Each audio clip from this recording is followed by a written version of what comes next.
কাবাঘর এমন একটি স্থান যেখানে কোনো শয়তান প্রবেশ করতে পারে না। এমনকি যখন দাজ্জালের আগমন ঘটবে তখন দাজ্জাল কাবাঘরের আশেপাশেও যেতে পারবে না, কেননা আল্লাহ তাআলা নিজে কাবাঘর রক্ষা করার দায়িত্ব নিয়েছেন। কাবাঘরকে ধ্বংস করার জন্য যে সকল মানুষ এগিয়ে এসেছে তারাই ধ্বংস হয়ে গিয়েছে। উদাহরণ হিসাবে বলা যায়, ইয়েমেনের রাজা আব্রাহার যখন কাবাঘরকে ধ্বংস করার জন্য হাজার হাজার সৈন্যবাহিনী নিয়ে কাবাঘরের সামনে এসেছিল, তখনই আল্লাহ তাআলা কাবাঘরকে রক্ষা করতে ঝাঁকে ঝাঁকে হাজার হাজার আবাবিল পাখি পাঠিয়ে দিয়েছিলেন, যে পাখিগুলো ছোট ছোট পাথর নিক্ষেপ করে ইয়েমেনের রাজা আব্রাহার ও তার সৈন্যবাহিনীদেরকে ধ্বংস করে দিয়েছিলেন। আর এই বিশেষ কাবাঘর সর্বপ্রথম কিভাবে তৈরি করা হয়েছিল, যেটা প্রত্যেক মুসলমানদের জানা প্রয়োজন। ইতিহাসের বর্ণনায় পাওয়া যায়, আল্লাহ তাআলা আদম আলাইহিস সালামকে সৃষ্টির 2000 বছর পূর্বে পৃথিবীর প্রথম ঘর কাবা তৈরির জন্য ফেরেশতাদেরকে নির্দেশ দেন। অর্থাৎ কাবাঘর সর্বপ্রথম ফেরেশতাগণ তৈরি করেছিলেন, যদিও এ বর্ণনাটি কোরআন ও হাদিস দ্বারা স্পষ্টভাবে প্রমাণিত না।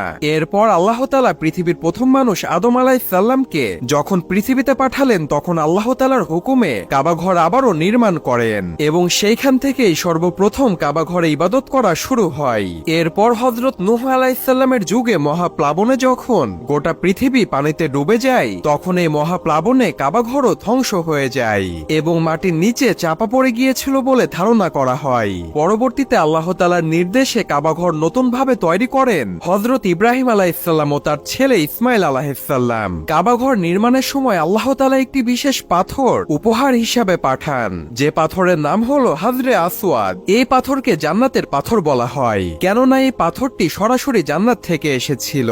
কাবাঘর নির্মাণের সময় এই পাথরকে কাবাঘরের সাথে যুক্ত করা হয়, আর এই পাথরটি বর্তমান সময়ে উপস্থিত রয়েছে।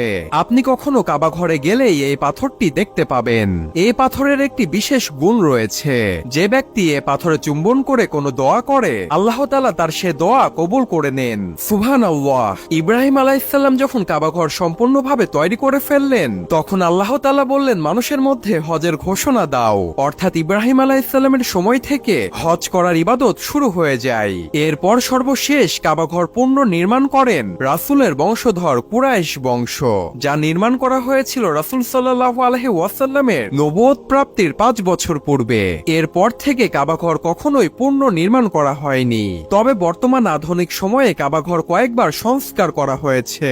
আর এই কাবাঘরই হলো পৃথিবীর সবথেকে পবিত্র স্থান, যাকে কেন্দ্র করে মুসলমানরা 5 ওয়াক্ত নামাজের কিবলা হিসেবে মুখ করে ইবাদত করেন। সুবহানাল্লাহ। এই অসম্ভব সুন্দর কাবাঘরে কে কে হজ করতে যেতে চান কমেন্টসে জানাবেন।